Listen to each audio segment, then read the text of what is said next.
নৌকার সামনে এই ছেলে এভাবে নাচছে কেন? নদীর বুকে তীব্র গতিতে ছুটে চলা লম্বা নৌকার ঠিক সামনে দাঁড়িয়ে এই কিশোর অদ্ভুত অঙ্গভঙ্গিতে নাচছে আর তালে তাল মিলিয়ে বৈঠা চালাচ্ছে বহু মাঝি।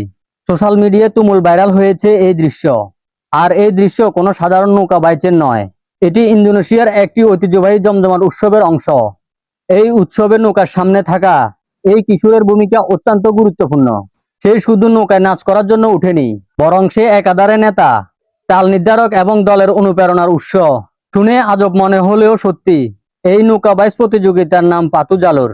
ইন্দোনেশিয়ার সুমাত্রা দ্বীপের রিয়াও প্রদেশের কুনানচিং জেলায় প্রতি বছর এই উৎসবের আয়োজন করা হয়। পাতু জালুর কথার অর্থ হলো লম্বা নৌকার দৌড়। কুয়ান্তান নদীর বুকে অনুষ্ঠিত এই প্রতিযোগিতা খেলাধুলার চেয়ে অনেক বেশি গুরুত্বপূর্ণ। এটি তাদের সংস্কৃতি, ঐতিহ্য এবং সামাজিক ঐক্যের এক দারুণ মিলন মেলা। নৌকার সামনে যে ছেলেটিকে নাচতে কিংবা বিশেষ অঙ্গভঙ্গি করতে দেখা যায়, তাকে স্থানীয় ভাষায় তুকান্তরি বা তুকান উনজাই বলা হয়।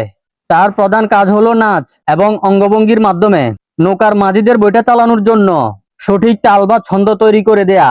মাঝিদের বলা হয় আনাক পাচু, আর সব মাঝি যেন একই ছন্দে একই গতিতে বৈঠা চালাতে পারে তা নিশ্চিত করাই এ ছেলের দায়িত্ব। তার ছন্দময় নাড়াচাড়া মাঝিদের মাঝে উৎসাহ যোগায় এবং তাদের মনের জোর বাড়াতে সাহায্য করে।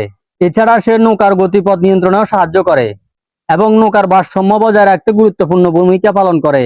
এই কাজের জন্য সাধারণত কম বয়সী এবং হালকা ওজনের ছেলেদেরকে বেছে নেওয়া হয়, কারণ তাদের ছটপটে শরীর নৌকার ভারসাম্য রক্ষায় বেশ কার্যকর। সোশ্যাল মিডিয়ায় এইসব ভিডিওর কমেন্ট বা ক্যাপশনে অনেকে বলে বেড়াচ্ছে নৌকার সামনে এই ছেলেদের নাকি কালো জাদু করার জন্য রাখা হয়। এই অদ্ভুত নাচ এবং অঙ্গভঙ্গি নাকি কালো জাদুর একটি অংশ। এইসব কথার কোনো ভিত্তি নেই, এরকম কোনো কিছু এই উৎসবে হয়ও না। এই বাইচের সময় চারপাশে বাজনা বাদ্য, মানুষের হই হুল্লোড় চলতেই থাকে, যেমনটা আমাদের দেশে নৌকা বাইচের সময় হয়। আর তারই তালে তালে নাচতে থাকে নৌকার সামনে থাকা ছেলেরা, আর তালে তালে বৈঠা বাইতে থাকে মাঝিরা। পুরোটাই নির্মল আনন্দের জন্য, আর এর মধ্যে কোনো কালো জাদুর ব্যাপার নেই। এই প্রতিযোগিতায় ব্যবহৃত নৌকাগুলো বেশ আকর্ষণীয়।